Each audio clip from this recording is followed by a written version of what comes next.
Quais são os testes essenciais para avaliar a articulação sacroiliaca? Esse é o tema do nosso vídeo de hoje. Então se inscreva no nosso canal, já ativa o sininho para receber mais vídeos como esse. Curta, compartilhe e segue comigo aqui que hoje tem um conteúdo bem interessante, hein? Antes da gente começar a falar sobre os testes, eu queria contextualizar um pouco sobre a articulação sacroiliaca. Ela é uma articulação sinovial, tem superfície articular, tem cápsula articular, tem ligamentos ali na região, músculos que cruzam o local. Então, ela cumpre muito bem o papel dela, que é um papel de estabilização, especialmente de forças que ascendem ao corpo, né? Que vêm, como por exemplo, reação ao solo. Quando a gente salta e aterriza essa reação ao solo, ela é muito absorvida pela articulação sacroiliaca. Porém, por ela ser uma articulação de grande estabilidade, a gente perde mobilidade. Nós temos ali na articulação nada mais, nada menos do que 1 grau de movimento. Sim, essa é a quantidade de movimento que nós temos na articulação sacroiliaca. Se você comparar, por exemplo, com uma outra articulação, a glenohumeral, que é uma articulação que foi construída para o movimento, nós temos 180 graus de flexão de glenohumeral, só para você comparar com esse 1 grau da articulação sacroiliaca. Realmente ela não foi desenvolvida para movimento, né? Ela foi desenvolvida para suporte de cargas e ela cumpre muito bem a sua missão, justamente também porque a sua articulação, a sua face articular, ela tem uma grande rugosidade, ela não é lisa igual a glenohumeral, né? Que é uma bola de boliche numa colher para todos nós. Na sacroiliaca, ela é muito rugosa e, além disso, nós temos uma variação anatômica entre os indivíduos, não são todos iguais. Isso é uma característica importante para essa articulação. Quando a gente fala de fator de risco, quais são os fatores que podem levar o paciente a desenvolver uma dor sacroiliaca, também conhecido como dor lombar, pessoal? A sacroiliaca, a articulação sacroiliaca gera uma lombalgia. Normalmente ela é muito confundida com uma dor lombar inespecífica, ou uma dor muscular, uma dor articular. Então, a gente precisa entender um pouco mais de fator de risco e também de sinais e sintomas clínicos. Vamos lá, fatores de risco. O que que pode levar ao desenvolvimento dessa dor? Trauma. O trauma é um fator de risco para a articulação.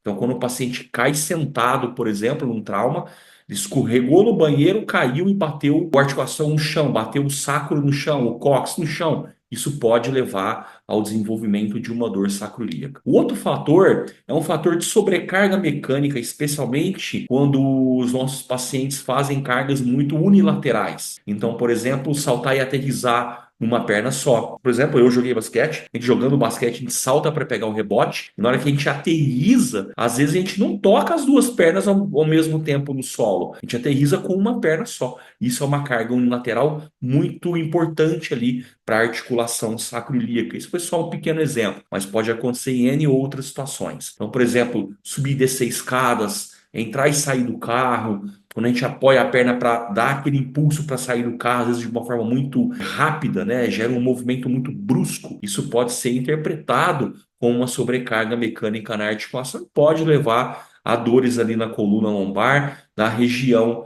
da sacroiliaca. E esses fatores de risco, eles geram também os sinais e sintomas do paciente. Então, percebam que ele tem fator de risco de sobrecargas unilaterais e as dores que o paciente sente da sacroiliaca são dores unilaterais. Então, o paciente ele apoia, né, quando ele vai explicar para a gente onde está a dor dele, ele coloca a mão ali no local da dor de um lado só. Normalmente uma dor mais vaga, difusa, mais de característica mais unilateral, que pode irradiar para membro inferior, pode irradiar para o glúteo. Alguns pacientes sentem dores irradiadas para a virilha, então ela é uma dor que pode esparramar um pouquinho ali para a região da coluna lombar. Lembrando que coluna lombar, dor lombar, ela é entendida da 12ª costela até prega glútea. Então, todo esse espaço anatômico que existe ali é considerado o espaço da dor lombar. Falando um pouquinho mais sobre fator de risco, existem fatores que a gente não conhece, que são fatores inespecíficos. A gente ainda não entende o porquê que o paciente desenvolveu aquela dor ali naquele local. O paciente às vezes não vem com trauma, muitas vezes não vem com sobrecargas, com histórico de sobrecargas,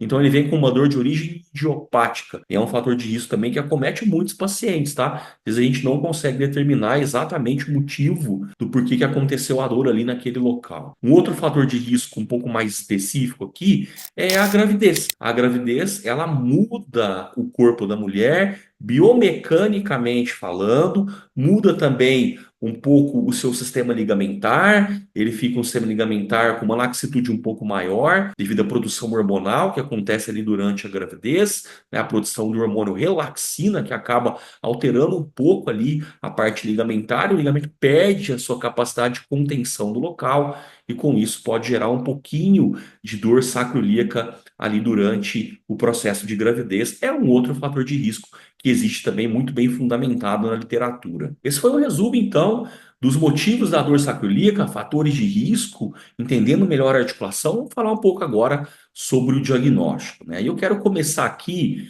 falando sobre como nós fazíamos o diagnóstico lá atrás. Há alguns anos atrás, eu, por exemplo, tenho 25 anos de profissão. Há 25 anos atrás, a articulação sacroiliaca era diagnosticada palpando. Eu aprendi, por exemplo, a colocar minha mãozinha lá na articulação, os polegares na articulação, pedir para o paciente um certo tipo de movimento. Às vezes era uma flexão de coluna, às vezes era uma flexão de quadril, que nós chamamos de teste de Gillet ou Stork test, né? E palpando a articulação, nós achávamos que estávamos conseguindo realizar uma boa avaliação. Ledo engano. A ciência foi nos explicando, os estudos foram aparecendo e foram nos mostrando que a melhor forma de avaliar a articulação sacroiliaca é através de testes clínicos, testes provocativos. E eu vou falar sobre esses testes já já. Mas eu queria aqui alertar para vocês, se você fisioterapeuta continua ainda palpando a articulação sacroiliaca para avaliar ela, eu quero te dizer que você pode melhorar muito a tua performance de avaliação. Fica comigo até o final do vídeo aqui que você vai aprender esses 5 testes que eu quero passar para você aqui, fazer uma melhor avaliação da sacroiliaca. Esses testes, tem vídeos dele, pessoal, lá no Physio On Demand, que é a minha plataforma de videoaula. Lá eu explico teste por teste na prática, como realizá-los ali. Os vídeos estão muito bem gravados e eu vou deixar o link do Physio On Demand aqui na descrição do nosso vídeo. Eu queria explicar também por que palpar a articulação não é um bom negócio. Vamos lembrar do começo desse vídeo aqui, onde a gente aprendeu que a articulação sacroiliaca gera 1 grau de movimento. Como que eu vou perceber se existe uma disfunção de movimento e uma articulação que quase não se move? Essa é a pergunta que eu deixo aqui para que você possa refletir. Como é que eu vou avaliar isso? Como é que eu vou fazer o meu julgamento clínico e dizer que existe na articulação sacroiliaca uma disfunção de movimento porque ela se move menos que 1 grau? A minha mão não é capaz de perceber isso e a ciência mostra exatamente isso. Nós não somos capazes de avaliar bem a articulação sacroiliaca através da palpação, exatamente porque existe ali um micromovimento imperceptível pela mão humana. Então, qual é a melhor forma de avaliar? Testes provocativos. Essa é a melhor forma de avaliar. Esses testes foram validados cientificamente através dos estudos de Mark Lazzat em 2005. Um update desse mesmo estudo aconteceu em 2018 e esses testes continuam sendo a melhor ferramenta de avaliação de nós, fisioterapeutas, avaliadores que somos, para identificar algum problema ali na articulação sacroiliaca dos nossos pacientes. Esses testes devem ser feitos em conjunto, é o que nós chamamos de cluster diagnóstico. É um pacote de 5 testes que deve ser realizado pelo fisioterapeuta. Quando a gente aplica testes de forma isolada, você já percebeu que a potência do teste ela cai muito. Então, utilizar apenas um teste clínico para confirmar uma condição que você está ali pesquisando, avaliando, é muito pouco. Então, a gente precisa reunir testes clínicos e, na interpretação dessa união desses testes clínicos, a gente chegar ali na confirmação da nossa hipótese diagnóstica. Então, aqui no exemplo da articulação sacroiliaca, existem 5 testes que eu quero passar para vocês. O primeiro teste é chamado de teste da distração. A gente vai colocar o paciente na posição supino, apoiar as mãos na espinha ilíaca antero superior dos 2 lados e separar a asa ilíaca. E ao separar a asa ilíaca, a gente realiza uma compressão na articulação sacroiliaca. É um teste irritativo, compressivo, e ele é positivo mediante aumento de sintomas do paciente. Então, o paciente precisa te informar que através do teste você conseguiu reproduzir os sintomas que ele te trouxe na consulta. O segundo teste é chamado de thrust da coxa. O thrust da coxa é realizado também com o paciente em posição supina. Você vai fazer ele de forma unilateral, dobrar o membro inferior do paciente a 90 graus, de flexão de quadril e aplicar uma força no sentido antero-posterior para cisalhar a articulação sacroiliaca. Então, ao cisalhar a articulação sacroiliaca, é também um teste irritativo. Você vai provocar a dor do paciente e assim o teste é positivo. Então, teste 2, thrust da coxa. O teste 3, ele é chamado de teste compressão. Nós vamos colocar o paciente em decúbito lateral, muito parecido com aquela posição de exercício de ostra que a gente coloca para fazer exercício de fortalecimento de abdutores de quadril, só que nós vamos aproveitar essa posição para realizar o teste de compressão. Nós vamos abraçar toda a asa ilíaca do paciente e apertar ela contra a articulação sacroiliaca. Nós vamos comprimir o ilíaco contra o sacro do paciente com ele deitado de lado e com isso fazendo um teste irritativo que também é positivo da reprodução de sintomas do paciente. O quarto teste é feito com o paciente em prono. Então, nós vamos apertar o sacro do paciente, espalmar a mão bem no sacro do paciente, em toda a região sacral dele e realizar uma compressão. Esse teste é chamado de thrust do sacro. É um teste provocativo, irritativo, ele acaba avaliando a articulação sacroiliaca bilateralmente e você pode utilizar ele para completar aí o seu cluster diagnóstico, ele entra como o quarto teste. Veja que é importante, pessoal, seguir o passo a passo, desde o teste 1 até o teste 5, que eu vou falar já nos próximos segundos aqui, é importante seguir todo esse passo a passo. Então a gente começou lá no teste 1, que é o teste da distração, passamos pelo 2, que é o thrust da coxa, entramos no teste de compressão, thrust do sacro, quinto teste, agora o teste de gás, a gente vai completar o nosso cluster avaliativo através do teste de gás. A gente volta o paciente em posição supina novamente, pede para ele abraçar uma das pernas, fazendo flexão de quadril e joelho, e a outra perna a gente joga ela para fora da maca e faz um movimento como se a gente fosse alongar o músculo psoas. Só que esse movimento ele é um movimento de ida e volta, a gente não vai segurar a perna do paciente em alongamento. A gente vai fazer um movimento de cisalhamento na articulação sacroiliaca. E ao movimentar a perna do paciente em extensão de quadril, colocando esse estresse na região da sacroiliaca, se a dor do paciente aparecer, aumentar, teste positivo, e a gente completa